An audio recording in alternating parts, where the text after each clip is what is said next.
¿Alguna vez les ha pasado eso de entrar en una oficina pública enorme, con un montón de ventanillas y no tener ni idea de a cuál ir? Si te equivocas, simplemente no te atienden. Bueno, pues en el sistema judicial de familia pasa algo muy parecido. Para que un caso llegue a buen puerto, el primerísimo paso, el más fundamental, es presentarlo en el juzgado que toca. Y esa es justo la gran pregunta que vamos a intentar resolver. Quien se enfrenta a un proceso de familia en Costa Rica, ya sea un divorcio o una pensión alimentaria, siempre se topa con la misma duda al principio. ¿A qué juzgado tengo que ir? Y la respuesta, claro, no es al azar. Está todo bien definido por la ley. Este mapa de juzgados tiene un nombre técnico, competencia territorial. Son, básicamente, las reglas del juego que nos dicen qué tribunal tiene la autoridad para ver un caso, y esto depende de dónde vivan las personas implicadas. Entender esto desde el principio es absolutamente crucial para no perder ni tiempo ni dinero. Vamos a desglosarlo todo paso a paso. Empezaremos con la regla general, que es la base de todo. Luego veremos qué pasa en casos de protección y acuerdos. Después nos meteremos con las pensiones. Y para terminar, veremos qué principio unifica todo esto. Muy bien, pues vamos al lío. El punto de partida para casi todos los procesos de familia lo encontramos en el artículo 16 del Código Procesal de Familia. Digamos que esta es la norma fundamental, la que hay que conocer sí o sí. Fijaos, la ley aquí nos da dos caminos. El primer paso es una elección. La persona que demanda puede escoger. Tiene la opción de ir al juzgado de su propia residencia o al de la otra parte. Es una decisión que puede ser estratégica, ¿eh? Pero, ¿y si vamos al segundo paso? Si el domicilio de quien demanda no está claro, la opción se esfuma. Ahí la ley es directa. Hay que usar el juzgado de la parte demandada. Sin más. El mismo artículo 16 también piensa en dos situaciones especiales muy importantes.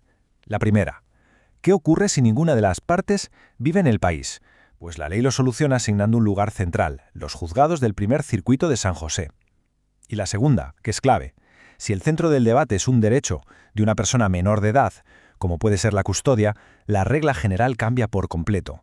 Aquí, el interés superior del menor manda, y el caso se tiene que llevar en el juzgado del lugar donde resida el niño, la niña o el adolescente. Vale, ahora pasemos a situaciones que tienen sus propias reglas, ya sea por su urgencia, como las medidas de protección, o porque se basan en un acuerdo entre las partes. Es que es de sentido común. Cuando la seguridad de alguien está en juego, cada segundo es oro. El sistema legal es consciente de esto, y por eso crea un atajo, un mecanismo para actuar a toda velocidad, dejando la burocracia en un segundo plano. El artículo 17 funciona, por así decirlo, a dos velocidades. La regla normal es que el caso lo lleve el juzgado donde reside la persona que necesita la protección. Pero, y aquí viene lo importante, si la situación es urgente, se puede ir a cualquier juzgado de familia del país. Ese juzgado puede tomar medidas provisionales al instante para asegurar la protección y ya luego enviará el caso al juzgado que le corresponda. La filosofía es clara, primero proteger y luego ya organizamos los papeles. El artículo 18, por su parte, se enfoca en los casos donde hay un acuerdo o una petición individual. Por ejemplo, en las adopciones. La competencia la marca la residencia de la persona que va a ser adoptada. En un divorcio de mutuo acuerdo, la cosa es parecida a la regla general. Se puede elegir el juzgado de la residencia de cualquiera de los dos. Y un detalle que me parece muy humano en procesos de salvaguardia para personas con discapacidad. Si la persona beneficiaria se muda, el expediente judicial se va con ella, se traslada a su nuevo juzgado. Seguimos avanzando. Ahora tocan dos temas muy del día a día en los juzgados de familia: las pensiones alimentarias y cómo se modifican o se ejecutan sentencias que ya existen. Aquí, la gestión del expediente tiene sus truquillos. El artículo 19 nos dibuja un poco el ciclo de vida de un caso de pensión. Al principio, quien demanda puede elegir entre el juzgado de su zona o el de la otra parte. Si durante el proceso, pero antes de la sentencia, la parte demandante cambia de casa, puede pedir que le trasladen el expediente a su nueva localidad. Pero, y aquí está la clave, una vez que ya hay una sentencia firme, cualquier cambio que se quiera hacer en el futuro, como pedir un aumento o una rebaja de la cuota, tiene que hacerse en el mismo juzgado que dictó la sentencia original.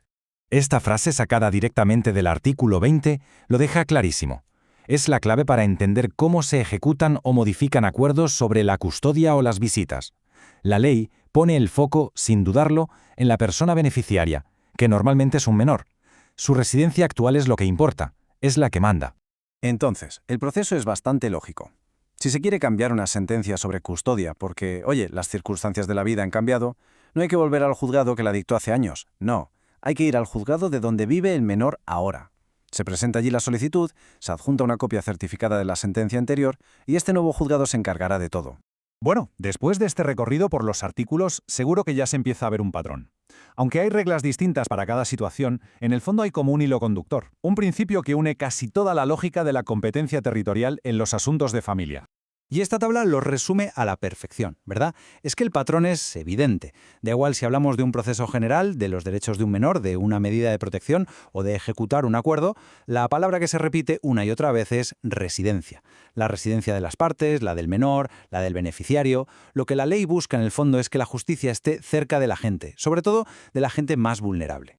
Y esto nos lleva a una última reflexión. Al basar casi todo en el lugar donde viven las personas, el sistema intenta ser más práctico y accesible. La gran pregunta es, ¿hasta qué punto este principio de cercanía se traduce de verdad en un acceso real y efectivo a la justicia para todas las familias en Costa Rica? Porque ese, al final del día, es el objetivo que hay detrás de todas estas reglas.